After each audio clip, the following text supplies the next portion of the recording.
Hi, welcome. This is Mobtv and my name is Donald. This is a great and beautiful day. I think you're doing good too.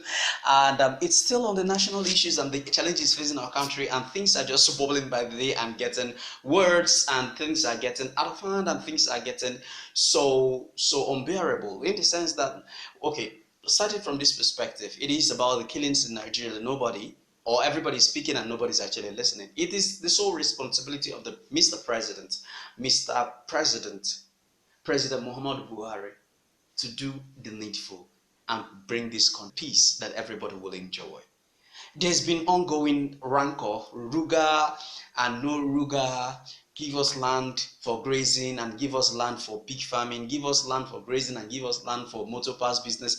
These exchanges have been happening in the past weeks, and it is really annoying in the sense that how did we get to this point whereby we are now dragging these stuffs and it's leading to death and people are dying, like Pa Ruben's daughter who died, which is actually getting the attention of everybody because the whole national body it's involved right now to pacify the death of that lady. And ordinary people, they've been dying for long but nothing.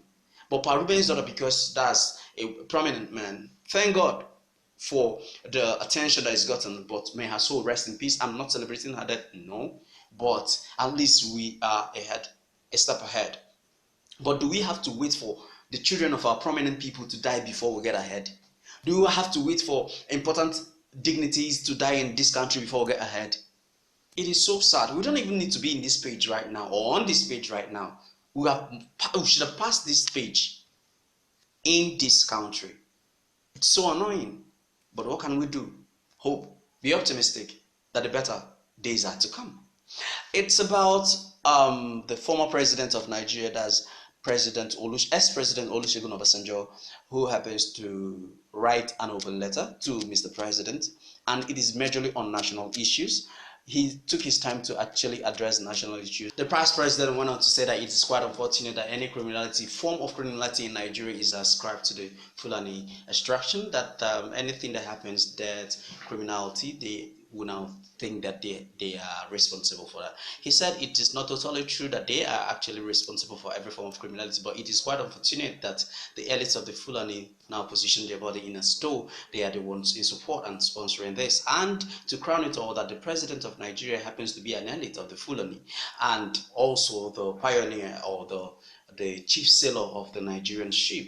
That it is pertinent that the president, in a way to curb this insecurity in Nigeria, should bring these people, call them to a particular level of resolution, in the sense that the Fulani people should come to the open. Any grievances they have in their hearts, that they should bring it forth to the national table, and if it is valid and legitimate, it should be addressed once and for all. And other parts of Nigerians that are aggrieved in any way, be it the southern part of Nigeria or the eastern part of Nigeria, they should also bring up their grievances, and there will be a dialogue and a debate in between to be able to put everything in place. That is what he suggests to make or put Nigeria in a place where it's supposed to be.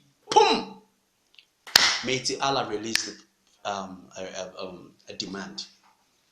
The Meiti Allah, these are the people also, the Fulani extraction. They said there is no need for a conference, no need for a debate, no need for a dialogue.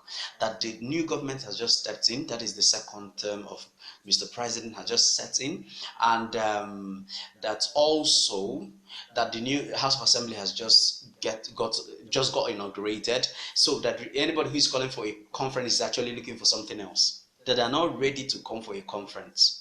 That they all are asking for is ruga, a land for grazing. That Mr. Former President, that is Mr. Olusegun Obasanjo, happens to be the former president of Nigeria who has ruled this country. That if he has any contact, information, be it to local and international contact to help in security, he should bring it forward rather than request for a conference. That they demand of Mr. President, Mr. Buhari, to arrest Olusegun Obasanjo, that he should get arrested and be dealt with in line with national issues. That they're not asking for too much, they're just asking for lands. This is bewildering. Boom! That is the people from the the Yoruba extraction. They came on board. Fire. Currently, things are just going out of hand. Gaga.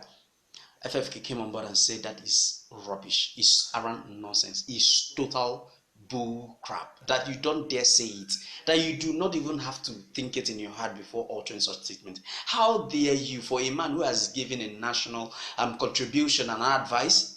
The Yoruba youth group has come to say, if you dare arrest Obasanjo, he said, if you dare arrest Obasanjo, that whatever you're looking for, you will see it. That they should not dare it by any means possible.